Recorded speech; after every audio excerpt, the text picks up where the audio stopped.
So welcome to the next in our series of webinars. This is accommodation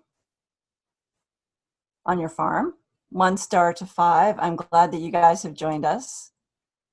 I always start with why are we doing this as a webinar series. I'm the founder and executive director of the U.S. Farm Stay Association, also known as Farm Stay USA.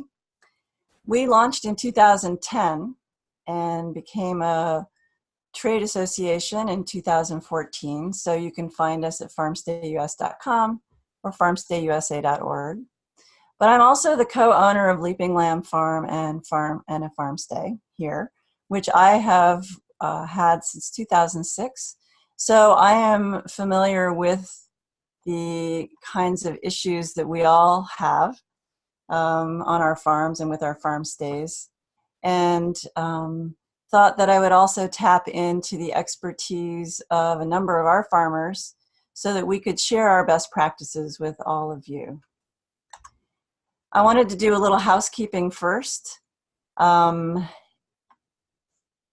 which is the program we're using, allows you the opportunity to interact with us, and if you have questions, you can chat with Kate by typing in your questions. That is not, however, where we, sorry, I'm having issues because I've got a bar in the bottom of my screen. That is not, however, where we are doing our questions. So Q&A is answered at the end of the presentation, but you can type in questions at any point. I will be muting all microphones other than mine and the presenters to keep this simple. So don't worry about chatting with us other than on the Q&A, and we will answer those verbally so that they show up on the video. There is a short survey that I have at the end of this webinar, and I would love for you to fill it in if you could. It's not very long. And then ultimately this webinar will be posted on the Farm Stay USA website in the Farmer's Guide somewhere in the next week, so that you can review it, or if you know people who missed it, you can share the link with them. So I want to talk to you first about our speakers. We've got two sets of speakers, basically. But for the main presentation, we have Suzanne and Lanita, who bought their ranch, Willow-Witt Ranch. It's down in Ashland, Oregon, in 1984. And they have worked it ever since. They've also had jobs off the farm, but both of them are now on the farm full-time. And they took what was an overgrazed, beautiful canyon, but overgrazed by cattle, and they've returned it to a forest, a healthy forest with balanced multi-species, multi-age stands of trees. They've restored eroded wetlands, and they've raised the water table. They've actually won a lot of awards for the work that they've done. They are, I don't have this written here, but they are an off-grid operation. So they have had to run down into town to be able to do this presentation for us so that they could actually get some solid Wi-Fi. They operate a certified organic farm. They sell at the local farmers market to continue the agricultural history of the property. They also host a well-known farm stay nationally and internationally that includes everything from tent camping to a private house. And this allows families to come and experience their magical valley, which I have visited, and their lifestyle. They recently formed a nonprofit corporation to continue the protection and restoration of their ecosystem and to strengthen their educational outreach. Suzanne's on the left in this photo, Lanita's on the right, and I'd like to welcome them both to our webinar here, and they are going to now grab the screen from me, and they are going to walk through how their 1 star to 5 star operations on their farm. Welcome.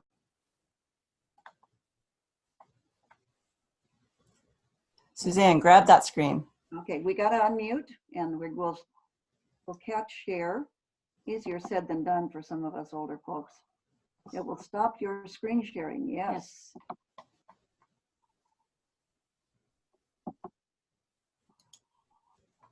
We're working on it. There you go. Okay.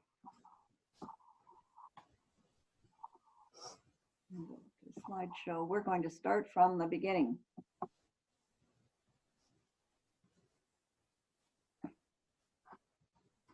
Oh, it's taken off Oh, it's without us. taking off without us. So how do we get back here? Hit the back arrow on your laptop. There you go. Okay, there Okay. we go. There you go. This is our valley. That happens to be Mount Shasta in the background. This is a large barn and a small house. You'll see other outbuildings that we've built in the last 34, 35 years. This valley happens to be almost all wetland and surrounding forest. We have 445 acres, so it's a great big piece of land with about 100 acres of wetland, 80 of which we've restored, and about 200 and something acres of forest, which we've also restored to healthy. So which accommodations? How do you decide where to go?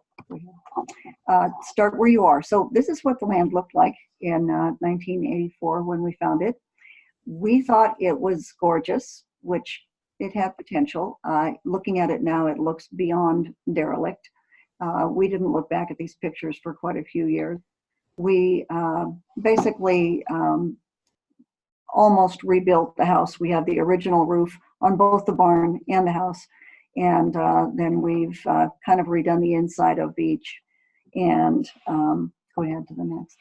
So we got into agritourism starting in 8 years ago. oh no, longer ago than that.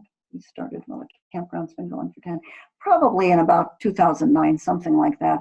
When we rebuilt our house in 1985, we decided to add on a small space, an apartment, if you will, with just a bedroom, nice big room, bathroom, and we had a bed and breakfast that only slept 2, and that was 8 years. We were both working in town. I would feed people and race to town to work all day and then come home in the evening.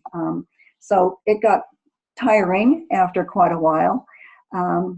Our zoning is very important because we're in a forest reserve zoning, and one of the permitted uses in that is a campground. And so we could build a campground, a prison, a church, a cemetery. There were 5 or 6 of them. We went for the campground instead. And so we started it out with a very small cookhouse, 2 Colorado Yurt. You'll hear about Colorado Yurt Company. We love them. 2 Colorado Yurt wall tents, some tent sites. We put in a gray water system, and we had portable toilets. This is only seasonal. We start in Memorial Day, and we close in possibly early October through September. We are at 5,000 feet elevation, so we have snow all winter, and we just can't keep everything going all winter. So we did that for 3 seasons, and then we said, let's get serious about this campground because it has a lot more potential. So the tent sites are still the tent sites. We now have 4 very well appointed wall tents. 2 are set up for 4 people, 2 are set up for 2 people. The bathhouse is a great bathhouse, completely wheelchair accessible. There's a shower in each side and 2 stalls, 1 wheelchair accessible, a roll under sink. And then our cookhouse, we doubled the size of basically, so it's 16 by 48, and you'll see some pictures. You want to talk about Meadow House? Sure, and we'll show you Meadow House. It's been used for 12 years. It was built in 2000 as a house for people to rent, and part of their rent was exchanged for chores. It was built in 2000, and then our daughter was there for 3 years. In her last month, she rented through Airbnb, and we went, oh, duh, and started renting Meadow House as part of our farmstay accommodations. It will sleep up to 10 people. It faces the South Meadow, and it's about less than a quarter-mile walk to the farm. We also changed that little bed and breakfast to farmhouse studio and how we managed that was that 160 acres where the farm is and the big barn has a farm assessment on it. And you can't build a separate farmhand dwelling or any other farm dwelling where the farm is. But because it's attached to our house, the county let us do that as a Home occupation business. So we went to the county, and that's number one. I would recommend you go to the county. Don't ask them what you can do. Tell them what you would like to do. Be sure it's part of your zoning. If you're looking to buy land, make sure that the codes and you'd be in compliance with your land use. That's especially critical in Oregon, where there's a land use board that sets out what can you do on forest reserve, what can you do on farm. So our entire 445 acres is forest reserve, but we have a farm exemption on 160, which allowed us to do the farmhouse studio. Meadow House is on its own separate, and this is Meadow House, it's on its own separate 160 acre parcel. In 2000 was when the land use laws changed that you could build a house in forest reserve, but it had to be on 160, with the whole idea the forest does not need you to live there to be a forest. So we built a lovely home. 1,350 square feet. So it's relatively small but spacious. It's got 3 bedrooms, 2 baths. And it has this nice big porch. So the porch overhang shields from summer sun, so it stays very temperate in the summer and very warm and cozy in the winter. Its main heat is wood. So in the lower right, you see the kitchen, and the dining room is just forward of that, and to the left is a small living room. There are 2 upstairs bedrooms, one with a queen bed and a small sofa bed. And then the bedroom that's pictured here has 3 single beds. There's a trundle bed underneath, so we can give everyone a place to sleep, up to 10 people. We host weddings here that are under 75 people. This is our farm stay studio. On the upper right is an outside view where it looks out over the meadow and the gardens. And then inside, we remodeled our kitchen recently, so we could have a little dishwasher. It's an 18-inch dishwasher, so that when we are doing housekeeping, we're not rewashing dishes. And the upstairs of this, this is just a pic of the downstairs, of course. There's a loft, and that has 2 queen beds. This also has a sleeper sofa, so it can accommodate 6. The picture of the house that's actually attached to the back of our house has a totally separate entry, good soundproofing. Every once in a while, we'll hear a baby cry in the night, and we say, "Not our baby." Look, we have. And then this is our cookhouse. We have 2 triple sinks.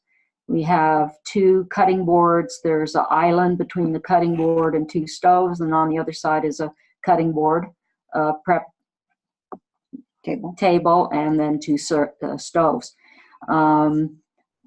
It's a night view of the cookhouse. And the left end of that has a seating area with a wood stove. You'll notice it's open. In our zoning, buildings are difficult to build, but this is a structure. It's been engineered to hold snow, even though we don't have it open in the winter. So it has excellent engineering. Of course, it's super hardy. It has 3 walls, glass on the other ends, on each end, solid wall on the north side and open on the south side. That's called a structure. Our bathhouse, we didn't bring a picture. Our bathhouse is in fact a building and is, completely closed in. We don't have any electricity at the campground. Eventually we'll put some panels on that roof, but hasn't been a priority. When we have weddings, we actually bring over a generator, and everything runs off a generator with extension cords. Go ahead. These are our wall tents. The one on the upper right is the 2-person accommodation. The one on the left, there's a futon down in the corner that makes a second bed. We've subsequently changed that futon couch into a double bed, so there are 2 double beds in there. As you can see in the upper picture, bottom right is a little wood stove. So they're very cozy. Our first tent we got with roll-up sides, thinking it would be hot enough in the summer. Well, we've never used those, and the netting makes it darker in there. So opening both the north and south ends of those tents gives wonderful ventilation. And there's a deck on the front where people can sit out. Very popular accommodations. This is our original bathhouse, which is an outdoor shower, and we used porta potties and had a gray water system, but then the county required that in order to be compliant, gray water system design was not established then. We had to put in a traditional septic system, and that's what led to the bathhouse.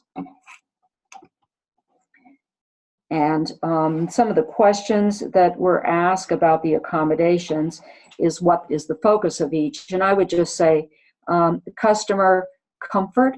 Some people do not want to camp at all. Even a glamorous wall tent is too primitive, so they'll tend to stay in the studio. And people who want privacy and a house, and they have more people, they'll be at Meadow House. At the campground, there's tent camping for those who like sleeping on the ground, and it's pretty much unlimited, but we allow no fires in the tent area because we're at such a forest fire risk. So the only fire is at the wood stove where people can roast marshmallows and also cuddle around if they're tent camping. So another question that Scotty asked us to address was, do guests get different experience of the farm at different levels? And the levels include different prices, of course. The farmhouse studio, which you can see as the piece with a little bit lower roof on the back of our house, that's the farmhouse studio, the queen beds upstairs. And that has access to roosters at 4 in the morning, and our livestock guardian dogs were surrounded by coyotes and cougars. So our livestock guardian dogs can bark at night. We provide earplugs for everyone. And then the campground, if you're looking at this picture, the campground is about a quarter mile away, basically to your left and behind you. And so we decided at the campground that some people are paying $50 for up to 6 people in their own tent, and somebody else is paying $150 in a wall tent, and that everybody was going to eat together. So that cookhouse is community. Most people will go in and either cook or eat with somebody else. Often you'll see 3 families that have kind of separated. It's a great place for kids to make their own community, and often the kids will show up at the farm a quarter mile walk away at 6:30 or 7, just as we're getting ready to do chores. We have a lot of people watching us milk the goats. We have a little goat dairy. Prices, the Meadow House for 10 people is $400. For 6 people or fewer, it's $300. We do charge a cleaning fee, we have a security deposit also, but we charge everybody pays a cleaning fee. Our farmhouse studio, which sleeps up to 6 with the sofa bed, is right now $295, and we increased that somewhat in order to help pay for that remodel. And that also has a cleaning fee. The wall tents for 2 people in 1 queen bed are $125 and a $50 cleaning fee. And for 4 people in 2 double beds, the price is $150 and then a $50 cleaning fee. We have a camp host, and that's probably been the absolute best investment we've made. This particular woman is on her second year right now, and we've had other people for about 6 years altogether, some much more successful than other. I think Melanie's going to stay with us for a number of years. People love having someone who is there all the time. She has her own wall tent, and Lanita or I would go over to the campground and camp if someone was there, just 1 or 2 families, and they were nervous. So we would kind of split our time, and then people would have to come over to the farm to ask questions. We gave great orientations, but always much better to have someone right there. One of the big questions that Scotty asked here was, how do you handle food prep? We started with the bed and breakfast. People came into our dining room, a lot of house cleaning, of course. I do like to cook. I've decided I don't like to cook for people all the time. And now we lovingly have complete kitchens everywhere. We have great pantries, and we call it a bed and cook your own. So we are a certified organic farm. We have milk and certified organic eggs, and that we sell at the Grows Market. The houses, everybody moves in with a full pantry, a dozen eggs, a half gallon of fresh raw goat milk, a cube of butter, and then we have all the oils, vinegars, all of that. At the campground, we don't, because it's a community kitchen, we don't stock it. People are welcome to come over to our little farm store and purchase, milk and eggs.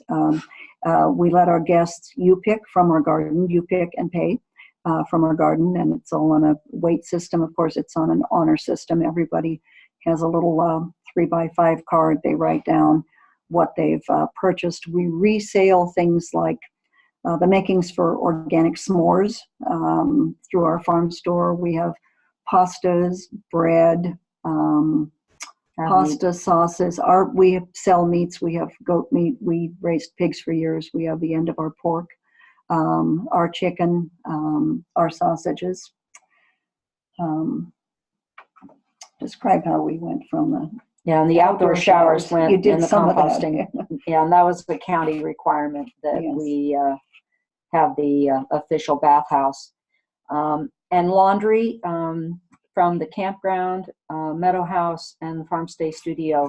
All of that laundry is done in our laundry room, and it's quite an operation. We try to line dry as much as we can in the sheets. They smell wonderful. We iron pillowcases and napkins and tablecloths, and that's pretty much it. But our home becomes laundry room central. In our wildest dreams, at some point, we'll have a commercial washer and dryer and do that, but not yet. And amenities with each accommodation. Suzanne mentioned that the farm stay studio and meadow house, they get the milk and eggs and butter. At the campground, the amenities are that you can go rough it and not have to pack pots and pans and dishes. And we do have sugar and oils and balsamic vinegar and enough plates and glasses and cups. We don't provide coffee there, but at the two houses, we do have a pint of coffee beans for them to grind their own.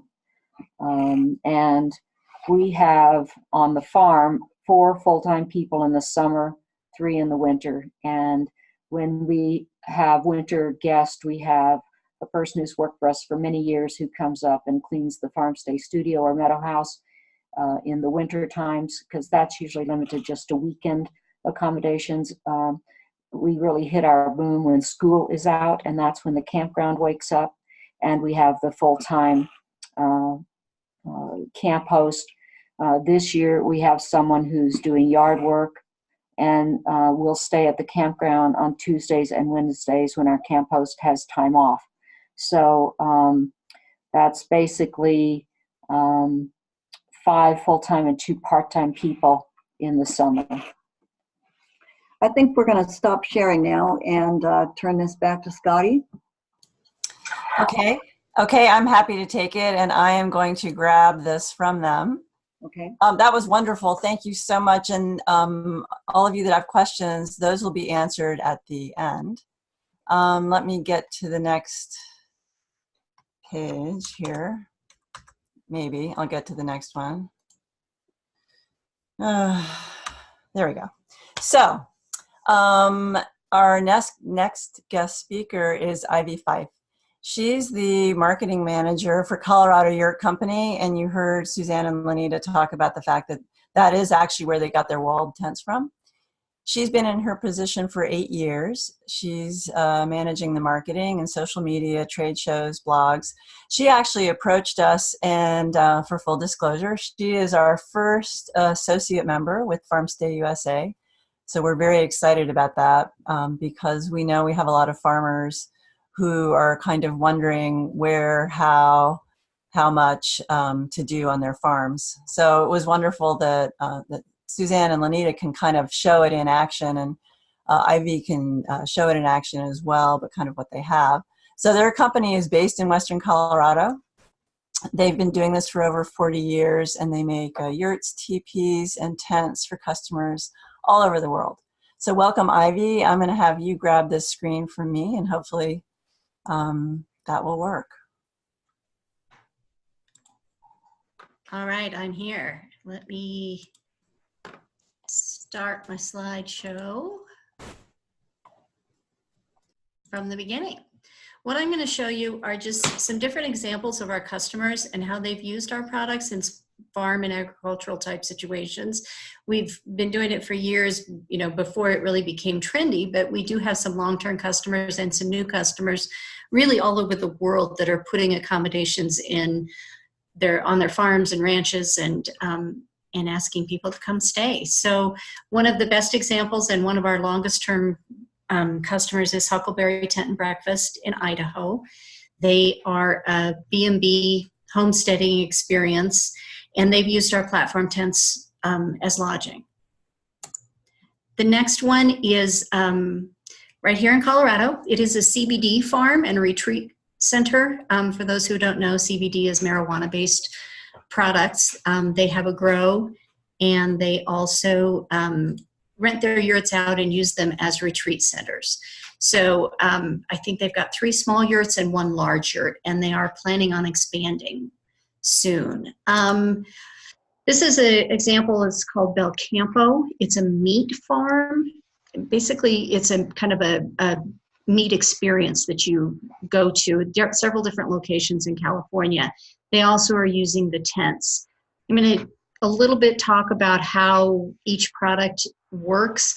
The yurts are engineered structures. They're more permanent. They're easier to heat and cool. You can leave them up year round depending upon, you know, really they have certifiable snow and wind loads. So you don't have to take them down. And it really increases your ability to rent them out because people can, you know, have them all year long, and you can put a wood stove in there. The platform tents are really more of a 3-season solution. They have don't have an engineering load on them, so we can't recommend that you leave them up in really snowy conditions or in high wind areas that might, you know, the ridge pole structure may not be strong enough to endure year-round use. But a lot of people do use them, especially in places like this in California. This is someone using our teepees as a bed and breakfast sort of situation. It's in Washington State, Cherrywood Bed and Breakfast. They rent the teepees out. As you can see, they've got beautiful furnishings inside. They do horse rescue and horsemanship types of retreats.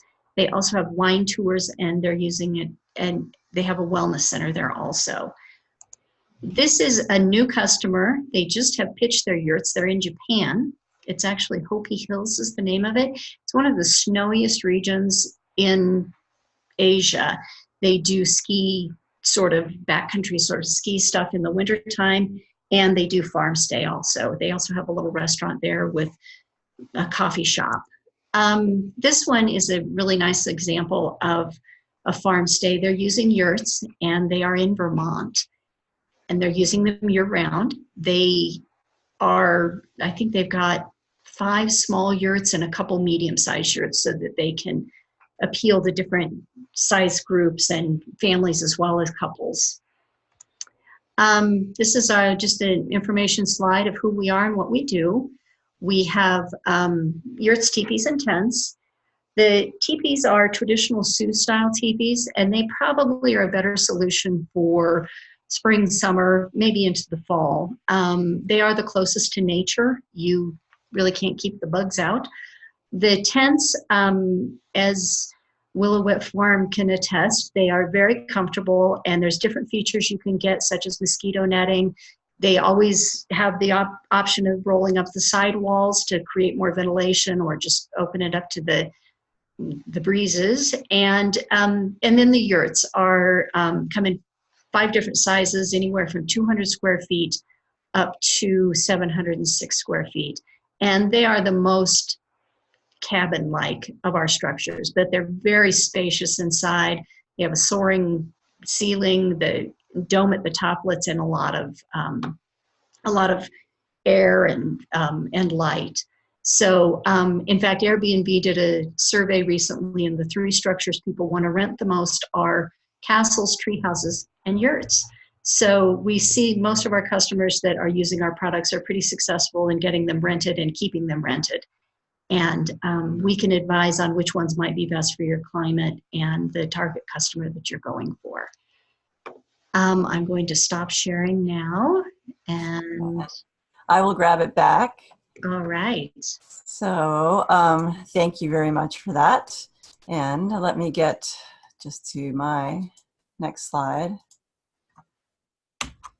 So thank you to all of our speakers. I thought I would just add a few little more points that actually Lanita and Suzanne hit on. You know, what you would like to do for your lodging doesn't always line up with what you're allowed to do. So all of these are really great ideas. You can see here, this is a shepherd's wagon up in Montana.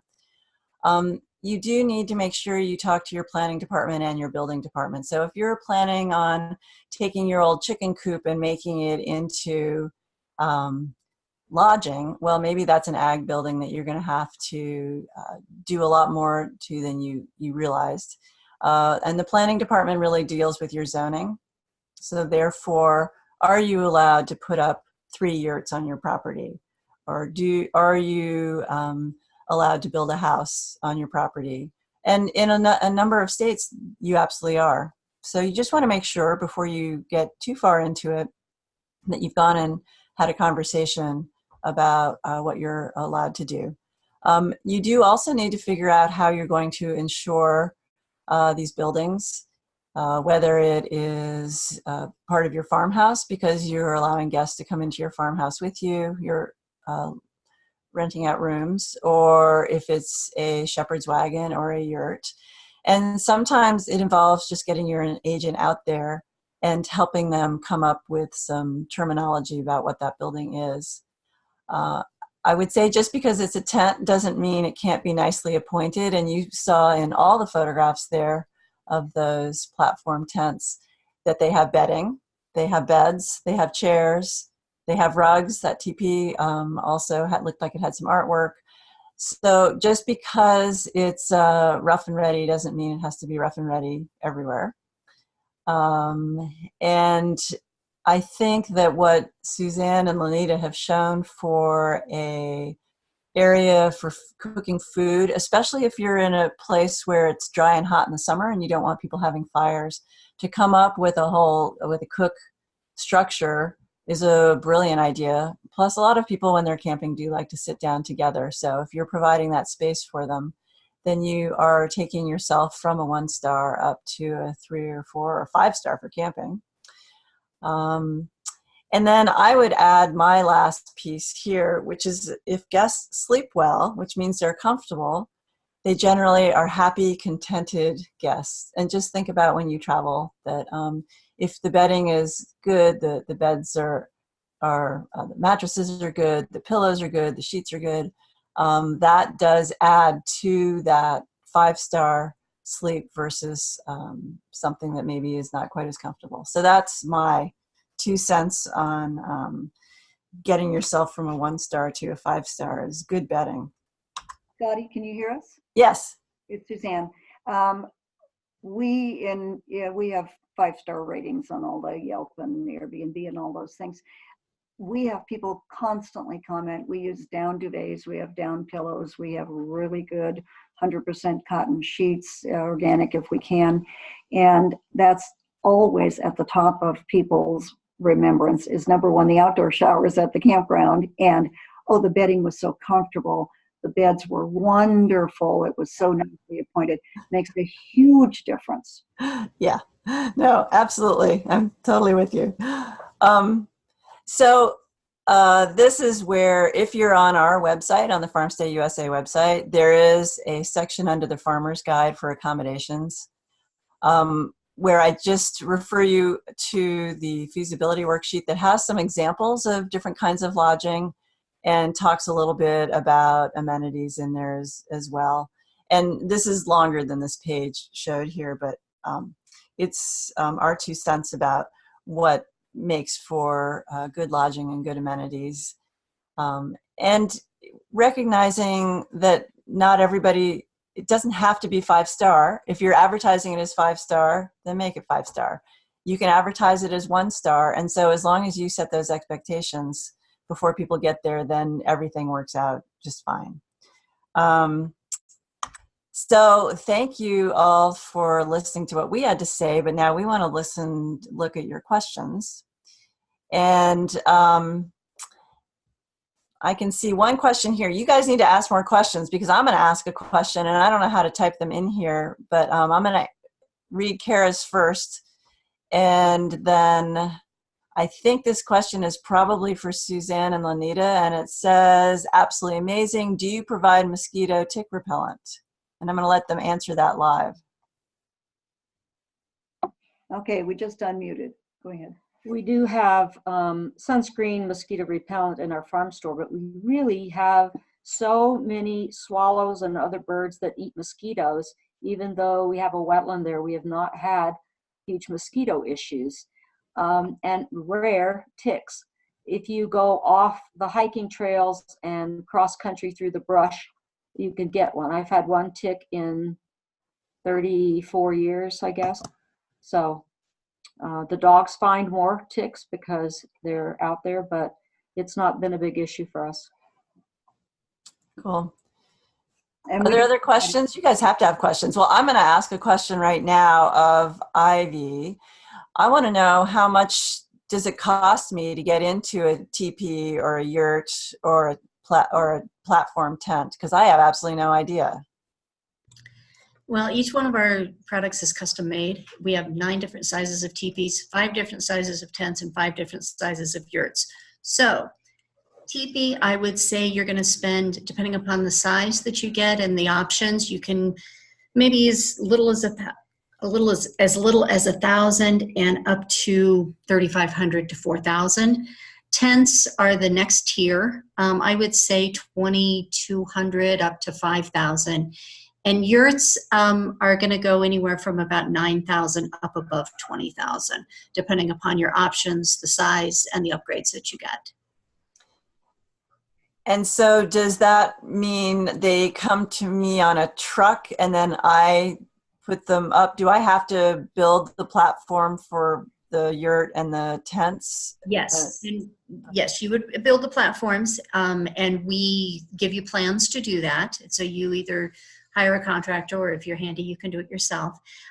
They do come as a kit, so you're going to set them up yourself or hire someone to do so, unless you live close to us, and then we do have the option of you can hire our crew to do it.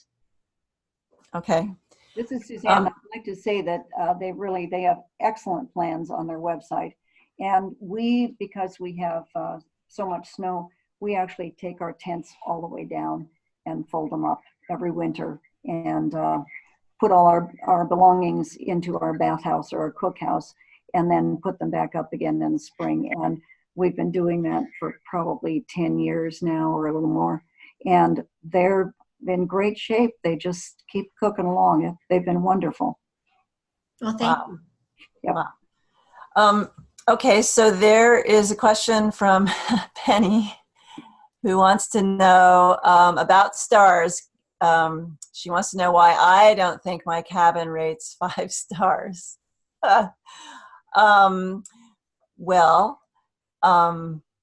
I have looked to see now what Scott Chappelle, who did the presentation last week, does for his lodging. And I guess I would just say that his looks fancier than mine. You know, our guests aren't sitting there talking about or thinking about how many stars. I think they're just mostly thinking about, are they comfortable or not?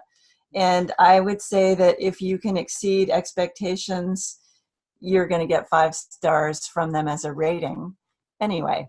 But yes, I mean, I'm 5 stars in terms of comfort, and 5 stars in terms of view. And I guess you could base it on however you want to do that. But thank you, Penny. Okay, let's see here. Kara's got a question. This is probably, well, both of you guys could answer this. Do you recommend the teepees are on a platform? I guess that's really for Ivy. You know, I think if you're inviting guests and you're trying to get a higher end experience, yes, put them on a platform. And you can just build a large deck, and then you attach the teepee to the deck with hardware rather than using the traditional staking the canvas into the ground. But you can do it either way, but I would say if you're putting in a bed and that sort of thing, you probably do want a platform. Right. And so I should ask Suzanne and Lanita, when you guys came up with the platform tents versus using just the regular campgrounds, why did you do that? Well, we actually looked all over the internet for, we call them wall tents, platform tents. And we looked at teepees, we looked at yurts, and I have to tell you, Ivy, the prices have risen. We have fairly small, our first wall tent was, I guess it was a 12 by 14, and it was about $1,400, I believe. And then the yurts at that time were $6,000. And somebody down the road from us had a well-made yurt that collapsed under not as much snow as we get. So we decided right from the first that we wanted something upscale. We wanted really comfortable beds. We wanted it to keep out most of the bugs. Teepees were never used in our area by any of the indigenous people. And we decided that a rectangular space, which was used by the indigenous people in our area, would be our better upscale. We didn't want people just to have the option of sleeping on the, bringing their own tent and sleeping on the ground. We did want to have better accommodations, and starting with a really comfortable bed, and how do you want to enclose that bed and have it feel really good. Cool. And up off the ground also prevents some mildew on the underside of, even if you had a canvas on the ground, and rain periodically, it just goes off the sides and it's not creeping into the wall. Sure. We're located on the ground. Sure, that makes total sense. Okay, thank you. So then Scott wants to know, he said he's just curious, are there any financing options for the yurts? Well, Scott, I just came out of a meeting about that, so very good timing.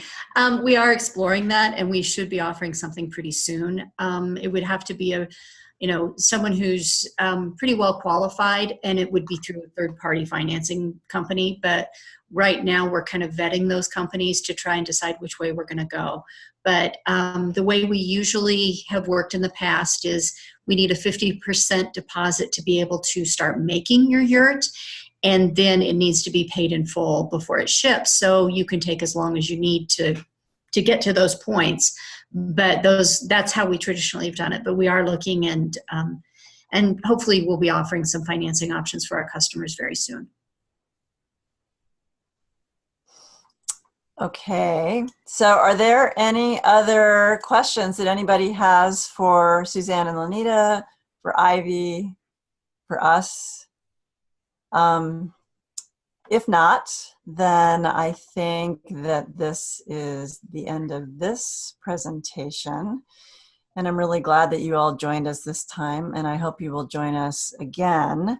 So this is what we're going to do for future webinars.